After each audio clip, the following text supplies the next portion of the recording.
എല്ലാ കൂട്ടുകാർക്കും നമ്മുടെ പുതിയ വീഡിയോയിലേക്ക് സ്വാഗതം. ഇന്നത്തെ നമ്മുടെ വീഡിയോ വളരെ സിമ്പിൾ ആയിട്ട് ഉണ്ടാക്കിയെടുക്കാൻ പറ്റിയ തമ്പുളി വീഡിയോ ആണ്. ഈ ഒരു കറിയുടെ പ്രത്യേകത എന്താന്ന് വെച്ചാൽ ഇതൊരു തമിഴ്നാട് സ്റ്റൈൽ കറിയാണ്. അടുപ്പിൽ വെച്ച് പാചകം ചെയ്തെടുക്കുന്ന ഒരു സ്റ്റെപ്പുകളും ഇല്ല ഇത് തയ്യാറാക്കി എടുക്കാനായിട്ട്.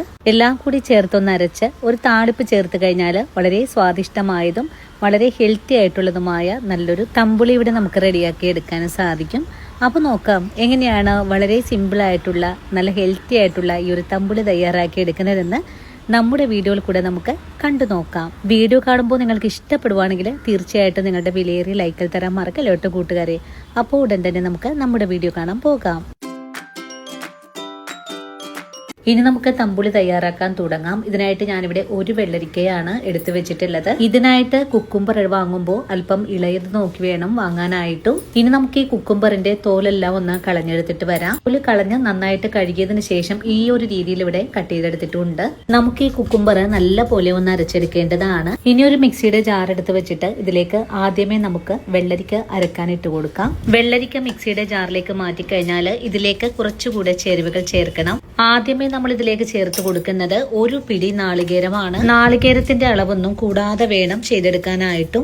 നാളികേരം മിക്സിയുടെ ജാറിലേക്ക് മാറ്റി കഴിഞ്ഞാൽ പിന്നെ ഇതിലേക്ക് ചേർക്കേണ്ടത് 1/4 ടീസ്പൂൺ അളവില് നല്ല ജീരകമാണ്. ജീരകവും ചേർത്ത് കൊടുത്തതിന് ശേഷം 1/4 ടീസ്പൂൺ അളവില് വെളുത്ത എള്ളാണ്. ഇത്രയുമായി കഴിഞ്ഞാൽ പിന്നെ നമുക്കിതിലേക്ക് വേണ്ടത് 1/4 ടീസ്പൂൺ അളവിൽ തന്നെ കുരുമുളകാണ്. കുരുമുളകിന്റെ കൂടെ തന്നെ 3 അല്ലി വെളുത്തുള്ളിയും 2 പച്ചമുളകും ഒരു പിടി മല്ലിയിലയും കൂടെ ചേർക്കുന്നുണ്ട്. ഇനി തമ്പുളിക്ക് ആവശ്യമായ ഉപ്പും ചേർക്കാം. ഒരു സമയത്ത് നിങ്ങൾക്ക് ഇതിലേക്ക് ഇഞ്ചി വേണമെങ്കിൽ ചേർക്കാവുന്നതാണ്. ഞാനിപ്പോ ഇഞ്ചി ചേർക്കുന്നില്ല. ഇനി അരച്ചെടുക്കുന്നതിനായിട്ട് ഒരു നുള്ളു വെള്ളം കൂടി ഒഴിച്ചു കൊടുത്ത് നല്ല വെണ്ണ പോലെ ഒന്ന് അരച്ചെടുത്തിട്ട് വരാം. അങ്ങനെ നമ്മുടെ നാളികേര കൂട്ടൊക്കെ ഞാൻ ഇതുപോലെ ഒന്ന് അരച്ചെടുത്തിട്ടുണ്ട്. ഇനി നമുക്ക് ഈ അരപ്പൊന്ന് മാറ്റി വെച്ചതിന് ശേഷം ഇതിലേക്ക് ആവശ്യമായ 1 കപ്പ് തൈര് ഒരു മൺചട്ടിയിലേക്ക് മാറ്റാം. തൈര് എടുക്കുമ്പോൾ അധികം പുളിപ്പില്ലാത്ത തൈര് വേണം എടുക്കാനായിട്ടും.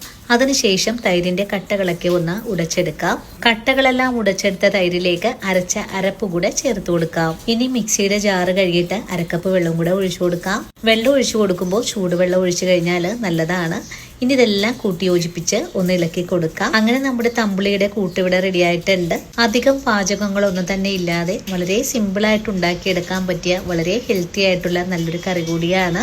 ഇനിയിപ്പോ എല്ലാം ഒന്ന് നല്ല പോലെ കൂട്ടി ഇളക്കി യോജിപ്പിച്ച് കഴിഞ്ഞാൽ പിന്നെ നമുക്കിതിലേക്ക് ഒരു താളിപ്പ് കൂടെ ചേർക്കേണ്ട താമസം മാത്രമേ ഉള്ളൂ. ഞാനിവിടെ ഇത്രയും കട്ടിയിലാണ് നമ്മുടെ തമ്പുളി ഇവിടെ ആക്കിയെടുത്തിട്ടുള്ളത്. നിങ്ങൾക്ക് കുറച്ചുകൂടെ ലൂസാക്കിയൊക്കെ എടുക്കണമെങ്കിൽ അങ്ങനെയും ആകാവുന്നതാണ്. ഇനിയിപ്പോ ഇതിലെ ഉപ്പും പുളിയൊക്കെ ഒന്ന് നോക്കാവുന്നതാണ്. ഉപ്പോ പുളിയോ ആവശ്യമാണെങ്കിൽ കുറച്ചുകൂടെ തൈരോ ഉപ്പൊക്കെ ചേർത്ത് കൊടുക്കാവുന്നതാണ്.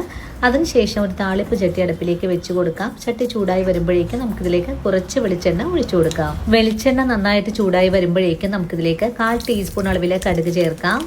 കടുകിപ്പോൾ നല്ലോണം തന്നെ പൊട്ടിക്കഴിഞ്ഞിട്ടുണ്ട്. ഇനി നമുക്കിതിലേക്ക് കുറച്ച് വറമുളക് കൂടിയാണ് ചേർത്ത് കൊടുക്കേണ്ടത്. ഇപ്പോൾ കടുകൊക്കെ നല്ലോണം പൊട്ടിക്കഴിഞ്ഞിട്ടുണ്ട്. ഇനി ഇതിലേക്ക് വറമുളക് കൂടി ചേർക്കാം. വറമുളകിന്റെ കൂടെ തന്നെ കുറച്ച് കറിവേപ്പിലയും കൂടെ ചേർത്ത് കൊടുക്കാം. ഇതെല്ലാം നല്ലോണം തന്നെ മൂത്ത് വരുമ്പോഴേക്കും നമുക്ക് ഫ്ലെയിം അങ്ങ് ഓഫ് ചെയ്ത് കൊടുക്കണം. ഇനി താളിപ്പ് നമ്മൾ തയ്യാറാക്കി വെച്ചിരിക്കുന്ന തമ്പുളിക്കൂട്ടിലേക്ക് ചേർത്ത് കഴിഞ്ഞാൽ വളരെ സ്വാദിഷ്ടമായിട്ടുള്ളതും ഹെൽത്തി ആയിട്ടുള്ളതുമായ തമ്പുളി ഇവിടെ റെഡിയാണ്. താളിപ്പ് ചേർത്ത് കഴിഞ്ഞാൽ പെട്ടെന്ന് തന്നെ നമുക്കൊന്ന് മൂടിയും കൂടെ വെച്ചു കൊടുക്കാം. ഇനി ഒരു 5 മിനിറ്റിന് ശേഷം നമുക്ക് ഈ മൂടി ഒന്ന് തുറന്നുകൂടെ നോക്കാം. അങ്ങനെ നമ്മുടെ തമ്പുളി ഇവിടെ റെഡി ആയിട്ടുണ്ട്. ഇനി ഇതൊന്ന് ഇളക്കി യോജിപ്പിക്കുന്ന താമസം മാത്രമേ ഉള്ളൂ. വളരെ ഹെൽത്തി ആയിട്ടുള്ള തമ്പുളി നമുക്കിവിടെ തയ്യാറാക്കി എടുക്കാനായിട്ടും. അപ്പോൾ ഇന്നത്തെ നമ്മുടെ വീഡിയോ ഇത്രയേ ഉള്ളൂ കൂട്ടുകാരെ. ഈ ഒരു വീഡിയോയും കണ്ടിട്ട് എല്ലാവരും ഒന്ന് തയ്യാറാക്കി നോക്കണേ. നമ്മുടെ വയറിനുണ്ടാകുന്ന അസ്വസ്ഥതകളെ കുറയ്ക്കുന്നതിനായിട്ട് ഇതുപോലൊരു ഹെൽത്തി കറി എല്ലാവരും തയ്യാറാക്കി നോക്കണേ. അപ്പോൾ ഇന്നത്തെ നമ്മുടെ വീഡിയോയും ഇത്രയേ ഉള്ളൂ. ഇനിയും നല്ലൊരു വീഡിയോ ആയിട്ട് നാളെ കാണാം. അതുവരെയും സ്നേഹത്തിന്റെ ഭാഷയിൽ വീണ്ടും കാണാം.